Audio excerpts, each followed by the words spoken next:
مولاي صل وسلم دائما ابدا على حبيبك خير الخلق كلهم. अस्सलामु अलैकुम वरहमतुल्लाहि वबरकातुहू। नाज़रीन, इस्तक़बाल है, स्वागत है आपका viral news live studio Jalgaon, Maharashtra, India में। मैं आपका मेज़बान मुफ्ती मोहम्मद हारून नदवी। आइए इंटरनेशनल टॉप 5 न्यूज़ दुनिया की 5 बड़ी ख़ास अहम ख़बरों पर बात करते हैं। जी हाँ नाज़रीन, सबसे पहले मैं अपील करूँगा कि जो साथी नए हैं और अभी तक इस बेबाक सच्चे चैनल से जुड़े नहीं हैं, अगर आपकी ख्वाहिश है कि आपको मुल्क भारत की और पूरी दुनिया की सही और सच्ची खबरें देखने और सुनने को मिले तो फिर इस चैनल से जुड़ जाइए। उसका तरीक़ा यह है कि वीडियो के नीचे एक जगह लाल कलर में सब्सक्राइब लिखा होगा, उसे टच कर दें, वो लाल से सफ़ेद हो जाएगा। उसके सफ़ेद होते ही राइट साइड में एक बेल, एक घंटी बनकर आएगी, उसे भी टच कर दें। और घंटी को टच करने के बाद 3 ऑप्शन आएगी, जिसमें पहला ऑप्शन ALL ऑल का रहेगा, उसे भी टच कर दें। ये तीनों काम करने से ये होगा कि आप चैनल के साथ जुड़ जाएंगे। हमारी हर खबर, हर वीडियो आपको आपके मोबाइल पर मिल जाया करेगी। और हाँ नाज़रीन, हम हर रोज़ एक अपील करते हैं कि प्लीज़, ये एक प्राइवेट चैनल है और चैनल चलाने के लिए पूरी एक टीम काम कर रही है। अगर आप चाहते हो कि ऐसे बेबाक सच्चे चैनल जो जुल्म के ख़िलाफ़, ज़ालिमों के ख़िलाफ़ बोल रहे हैं, आवाज़ उठा रहे हैं, अगर आप चाहते हो कि ऐसे चैनल मजबूत हो, तरक्की करे, बाकी रहे, आगे बढ़े, तो फिर चैनल की फ़ाइनेंशियल हेल्प, माली मदद ज़रूर करें। स्क्रीन पर नज़र डालें, हमारे चैनल का बैंक अकाउंट नंबर भी दिया जाता है। और अगर आप ऑनलाइन हेल्प करना चाहते हैं, मदद करना चाहते हैं, तो गूगल पे, फ़ोन पे और पेटीएम तीनों का नंबर एक ही है, 9923223361। अल्लाह ने जो भी आपको ताकत दी है, चैनल को आप मजबूत करने में चैनल की फाइनेंशियल हेल्प, माली मदद ज़रूर करें। नाज़रीन, इस वक्त पहली बड़ी ख़बर मेरी निगाहों के सामने सनआ, यमन से आ रही है। जी हाँ, यमन में मुहाजिरीन के जो हिरासती सेंटर्स है, हिरासती मराकज़ है, उसमें भयानक आग लगी है। कई लोगों के हलाक होने की इत्तला है और ख़लीजी मुल्कों में मुलाज़मत के जो मुतलाशी थे वो यहाँ पर रखे गए थे। ख़लीजी मुल्कों में मुलाज़मत की तलाश में यहाँ इस जगह पर रहने वाले अफराद जिनको एक हिरासती मरकज़ में रखा गया था, वहीं पर ख़तरनाक आग लगी और वो हलाक हो गए। मुहाजिरीन से मुताल्लिक़ अक़वाम मुत्तहिदा की एजेंसी का कहना है कि यमन की राजधानी सना में इतवार के रोज़ मुहाजिरीन के एक हिरासती मरकज़ में आग लगने से कम 8 अफराद हलाक और 170 से ज़ायद लोग ज़ख्मी हुए हैं।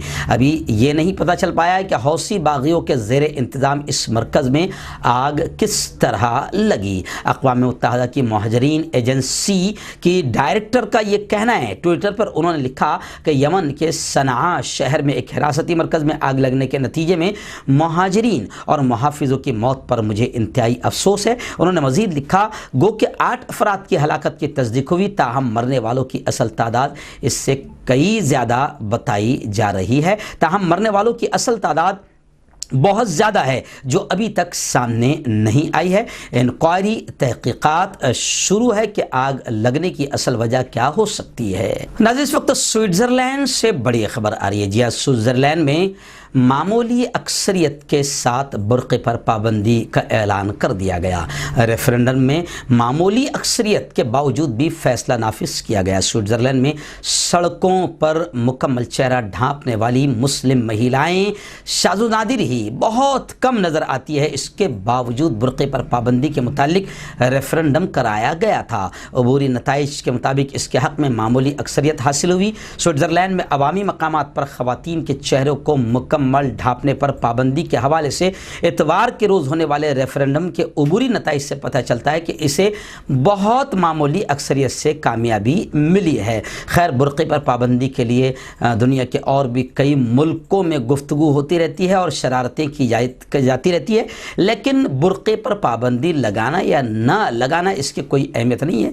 जो मुस्लिम औरतें हैं, जो बाइज़्ज़त ख़वातीन हैं, जो मुस्लिम ख़वातीन हैं और मोमिनाना सिफ़ात रखती है, उन पर पाबंदियों का भी कोई असर नहीं पड़ता। वो पूरी तरीके से अपनी इज़्ज़तों की हिफाजत और खुदा और उसके रसूल के हुक्म पर अमल करने की पूरी कोशिश करती रहती है।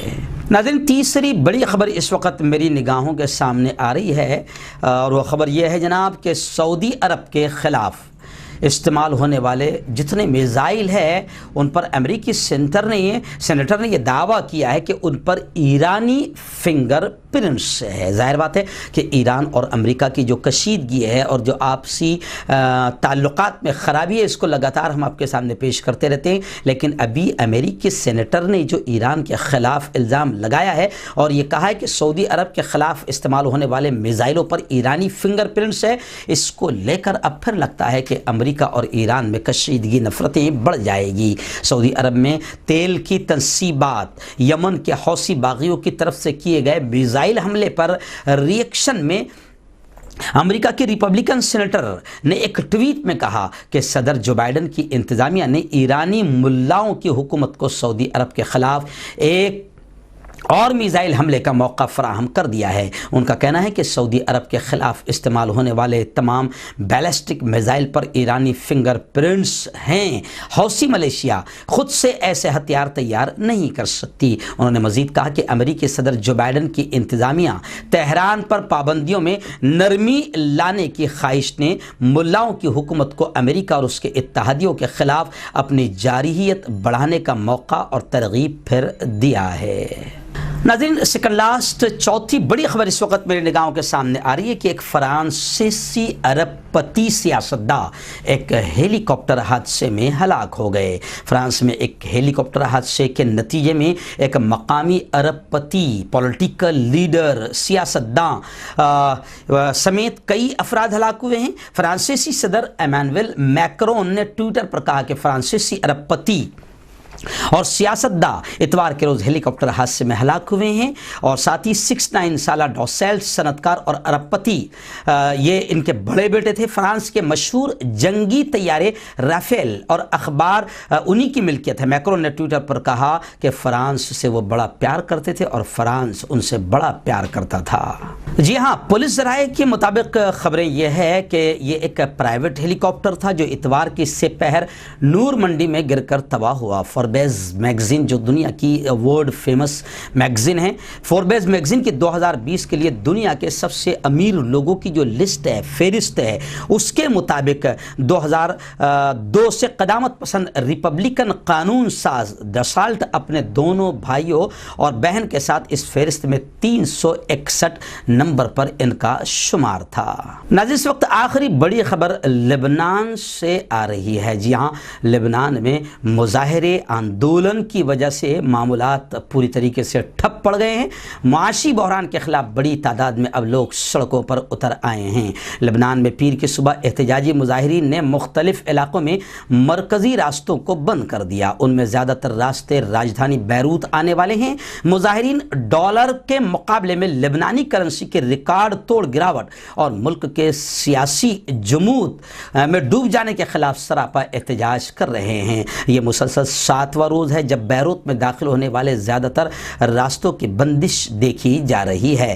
گزشتہ روز احتجاج کو یوم غضب، غصے کا دن کا نام دیا گیا۔ احتجاجیوں نے کچرے کے ڈھیروں اور ٹائروں میں آگ لگا دی۔ بیروت کے جنوب میں کئی راستوں کو سیل کر دیا گیا، جن میں اہم ترین ہوائی اڈے جانے والا راستہ اہم ترین راستہ ہے۔ اس طرح شمال میں طرابلس اور مشرق وسطی میں بقا کے علاقے بھی شدید متاثر ہے۔ بیروت میں لبنان کے مرکزی بینک کے سامنے والی سڑک بھی بلاک کر دی گئی ہے۔ قومی سرکاری خبر رساں ایجنسی کے مطابق مظاہرین کی جاری تصاویر میں ایک شخص نے خود پر پیٹرول چھڑک کر خود سوزی کی کوشش کی، تاہم شہری دفاع نے بر وقت پہنچ کر اسے روک دیا۔ بلیک مارکیٹ میں $1 کی قیمت 11,000 لبنانی لیرہ کی حد پار کر چکی ہے۔ اسی کو لے کر لبنان میں اب لوگ سڑکوں پر اتر آئے ہیں۔